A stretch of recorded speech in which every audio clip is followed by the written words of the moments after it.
Les ministres des Transports de l'espace CEDEAO, réunis à Lomé du 5 au 8 novembre, ont approuvé une feuille de route visant la suppression de toutes les taxes jugées non conformes aux recommandations de l'OACI et la réduction de 25% de redevances liées aux passagers et à la sécurité. Selon le communiqué publié mardi 12 novembre, cette mesure ainsi qu'une série de recommandations pour résoudre les défis du secteur seront présentées au prochain Conseil des ministres et sommet des chefs d'État de la CEDEAO en décembre 2024. Si elles sont adoptées, les réformes prendront feu dans tous les États membres à compter du 1er janvier 2026. Ces réformes devraient entraîner une réduction significative des prix des billets car en Afrique de l'Ouest, les taxes, redevances et les frais représentent près de 50% du coût total d'un billet d'avion. L'objectif est d'harmoniser ces coûts et de les conformer aux normes définies par l'Organisation de l'aviation civile internationale.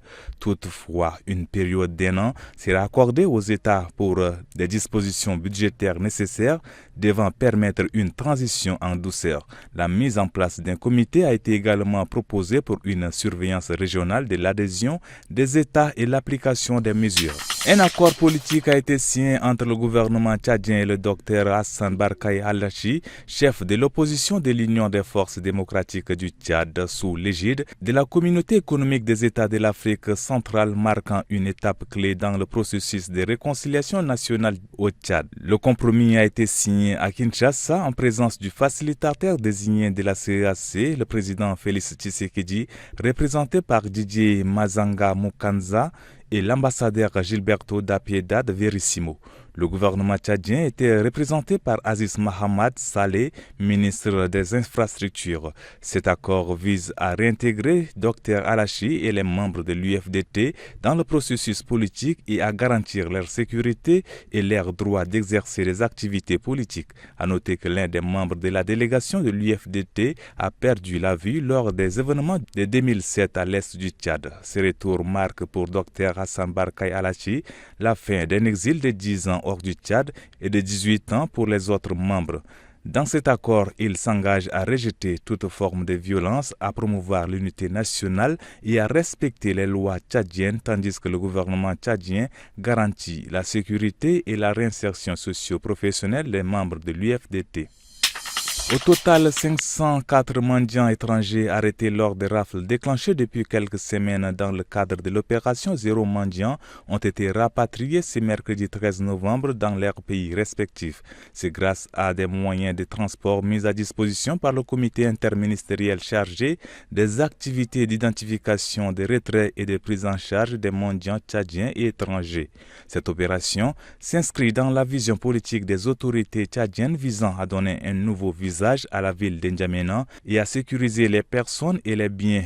Selon le président du comité interministériel, Bangela Gidinga, 187 autres mendiants étrangers détenteurs de cartes consulaires et exerçant des activités commerciales régulières ont bénéficié d'une prise en charge par leurs ambassades. À ce jour, 592 mendiants étrangers et nationaux sont toujours présents sur le site à Farsha, dans la commune du 1er arrondissement de la capitale.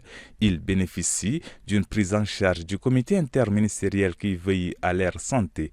Les rafles se poursuivent conformément à la mission et aux objectifs fixés par le comité selon les instructions strictes des plus hautes autorités de l'État.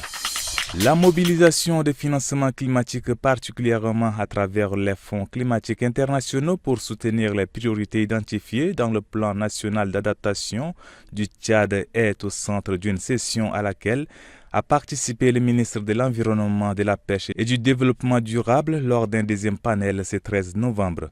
Par ces termes, le ministre rassure les partenaires techniques et financiers.